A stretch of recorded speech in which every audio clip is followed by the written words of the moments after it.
So in today's video, I'm going to show you how to really easily relink clips to your media pool inside of the free version of DaVinci Resolve. So let's get right into it.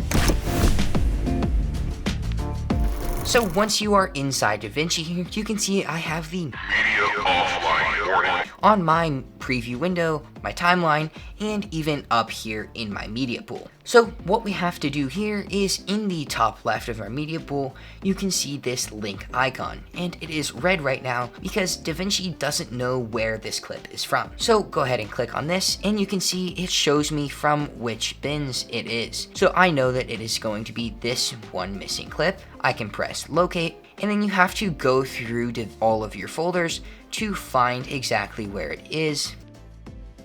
So that just like that, DaVinci knows where your clip is now, and it will work all the way on your timeline, giving you the options to edit it and simply preview. Now, the way that this can happen is if in your folder system, somehow you move the clip into a different folder or out of a folder after you have already dragged it into DaVinci. Then it is looking for it in the folder that it originally found the clip in, making it confused and not able to find it. Now, if you don't know where you move this clip to, DaVinci is able to search through your hard drive to try and find it for you. So what you can do is click on the icon here, and then you can simply press disk search, and that will search through all of your folders trying to find that clip so that it can be edited, and it gives you a lot less of a headache when you are trying to edit. So if you like this video, or maybe it was helpful, go ahead and click on this one next, and I'll see you in the next one.